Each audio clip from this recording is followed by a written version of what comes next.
BJP ছেড়ে তীব্র মাথায় আগত সবাইকে জানাই স্বাগতম। সবাইকে জানাই স্বাগতম। বিজেপিতে যে আমরা কাজ করছি আমরা ওরা শুধু আশাই দেয়, কাজে পুরো করে না, তাই আমরা বিজেপিকে আর ভালো লাগে না। তীব্র মাথায় দেখছি আমরা ভালো কাজ করছে, তাই আমরা তীব্র মাথায় দিয়ে আমরা এগিয়েছি। আশা করি তীব্র মাথা আমরা সমতলে পুরোটাই আমরা তীব্র মাথা। বর্তমান এখন আমরা 12 ফ্যামিলি দিচ্ছে, প্রায় 60 জনের মতো। আগামী দিন পুরা 6 পঞ্চায়েত আছে, 6 পঞ্চায়েতের মধ্যে 6টা পঞ্চায়েতে আমাদের থাকে। বিজেপিতে কোন পদ আছে?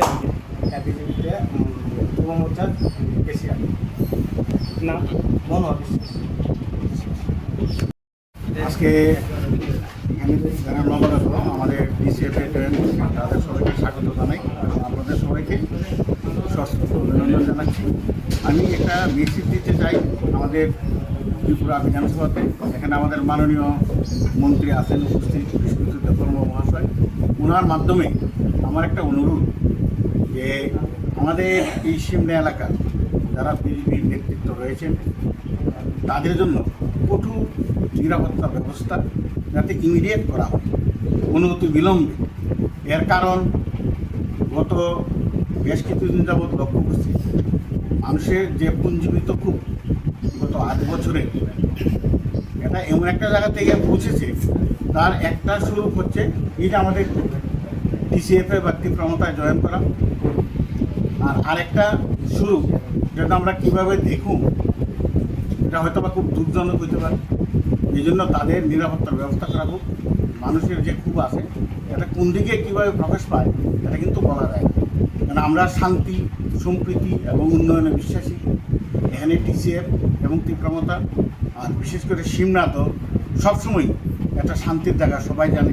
কারণ 2023 নির্বাচনের পরে সারা ত্রিপুরাতে বিভিন্ন জায়গাতে জ্বলছে, আগুন জ্বলছে, কিন্তু আমাদের সিমনাতে এটা সম্ভব নয় ডিউ টু আমাদের মন্ত্রী, আমাদের এমএলএ বিশ্বজিৎ দেববর্মা এবং তীব্রমথা এবং রবীন্দ্র দেববর্মা আমাদের প্রাক্তন এমএলএ।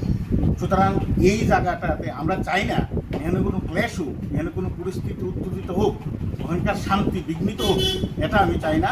আমার অনুরোধ এই মন্ত্রিসভার কাছে যে এই যে এখানে 2-4 জন নেতা আছেন তাদের জন্য সিকিউরিটি ব্যবস্থা করা হয়। কারণ পরে যে কিচ্ছু করলে কিন্তু আমার তীব্রমতা বা আমাদের টিসিএফকে যেন দায়ী করবেন না, কারণ মানুষের স্বতঃস্ফূর্ত সংগ্রামের সামনে আমরা তো বাধা হয়ে দাঁড়াতে পারি না, এবং এটা আমাদের ডিউটিও না। এই জন্য এটা আমার অনুরোধ। আর আজকে যারা এসে এখানে তাদের সবাইকে আমি অনেক অনেক ধন্যবাদ জানাই, এবং আগামী দিনে আমাদের সিমনাতে হয়তোবা এমন একটা দিন আসবে এখানে বিজেপির কোনো চিহ্ন থাকবে, এটা সবাই হিসেবে।